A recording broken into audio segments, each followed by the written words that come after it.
আমাকে তো স্বামী দিছে, খুব সৎ, খুব মাটি, ওই রকম স্বামী যান প্রত্যেক ঘরে ঘরে যান থাকে। আমার 3টে মেয়ে আছে। বিশ্বাস সরলতার সুযোগ নিয়ে কিশোরীর উপর নির্যাতন চালায় কথিত এই কবিরাজ। আল্লাহ আমাকে তো স্বামী দিছে, খুব সৎ, খুব মাটি, ওই রকম স্বামী যান প্রত্যেক ঘরে ঘরে যান থাকে। আমার 3টে মেয়ে আছে। বিশ্বাসের সুযোগ নিয়ে জিন তাড়ানোর নামে এক কওমি মাদ্রাসা পড়ুয়া কিশোরীকে ধর্ষণের অভিযোগ উঠেছে এক ভণ্ড কবিরাজের বিরুদ্ধে। জিন ভর করেছে এমন মিথ্যে অজুহাতে পরিবারের সরলতার সুযোগ নিয়ে কিশোরীর উপর নির্যাতন চালায় কথিত এই কবিরাজ। ওই কিশোরী রাজশাহী থেকে বগুড়ায় চিকিৎসার উদ্দেশ্যে এসেছিল। পরিবারের ভাষ্য অনুযায়ী বেশ কিছুদিন ধরে মাথা ব্যথায় ভুগছিল ওই কিশোরী। তার মাদ্রাসা শিক্ষক বাবা গত 3 মে রোববার তাকে নিয়ে আসেন বগুড়ার নামাজগড়ের আশিফা দাওয়াতখানায়। অভিযোগ, জিন ভর করেছে এমন দাবি করে পরিবারের সদস্যদের বাইরে পাঠিয়ে দেয় কবিরাজ রেজাউল করিম। এরপর ঝাড়ফুঁকের নামে প্রথম দফায় করা হয় ওই কিশোরীকে। একই দিন বিকেলে আবারও ডেকে পাঠানো হয় পরিবারকে।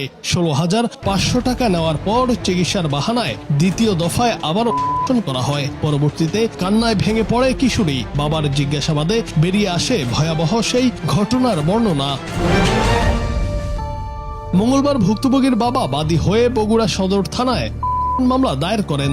এরপর সন্ধ্যায় বগুড়ার নামাজগড় এলাকায় নিজ চেম্বার থেকে অভিযুক্ত কবিরাজ হাকিম রেজাউল করিমকে গ্রেফতার করে বগুড়া সদর থানা পুলিশ। পুলিশ জানিয়েছে ভুক্তভোগীর স্বাস্থ্য পরীক্ষা ইতিমধ্যেই সম্পূর্ণ হয়েছে। মোহাম্মদ আলী নামে একজন ব্যক্তি থানায় এসিয়া অভিযোগ করেন যে তার নাবালিকা মেয়ে মাথা যন্ত্রণায় দীর্ঘদিন ভুগছিল। গত 3/5/2026 তারিখ সে নামাজগড়ে হাকিম রেজাউল করিমের কাছে একজনের মাধ্যমে খবর পেয়ে নিয়ে আসে। চিকিৎসার জন্য নিয়ে আসার পরে হাকিম রেজাউল করিম তার বাপ মা সবাইকে ওখান থেকে চলে যেতে বলেন। সে একটা ঘরের ভিতর আটকে রেখে বলে জিন তাড়ানোর জন্য এটা করা লাগবে। কিছুক্ষণ পরে মেয়েটা বের হয়ে আসে, কান্নাকাটি করে যে সে এমন এজাহার পাওয়ার পরে আমরা মামলা রেকর্ড করি। রেকর্ডের পরে তাকে হাকিম রেজাউল করিমে ধরার চেষ্টা করি।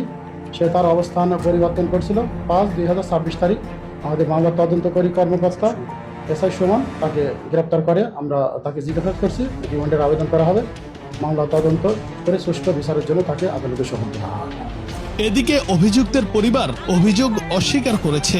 তাদের দাবি, প্রায় 18 বছর ধরে কবিরাজি পেশায় থাকা রেজাউল করিমকে পরিকল্পিতভাবে ফাঁসানো হচ্ছে। এটা মিথ্যা কথা ভাইয়া। দীর্ঘদিন হলে তাই কবিরাজি করতেছে, তার কাছে এত রোগী যাচ্ছে, তাই কোনোদিন কোনো রকম তাদের কোনো ব্যাক রিপোর্ট নাই।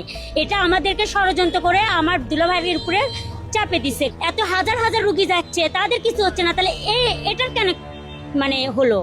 এটা আমি আপনাদেরকে আমি বলতেছি, যেটা মিথ্যে অভিযোগ দিছে, আর এটা সম্পূর্ণ মিথ্যে।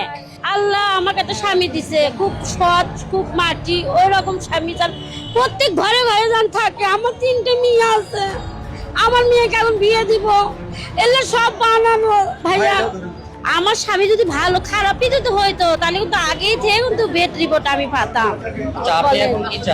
আমি চাই আমার স্বামীর মিথ্যে অভিযোগ আমি আমার স্বামী একজন খালাস দেয়, এটাই আমি চাই ভাইয়া। তাছাড়া কিছুই না ভাইয়া। জানেন আমার 3টে মেয়ে আছে, এখন বিয়ে দেওয়া লাগবে।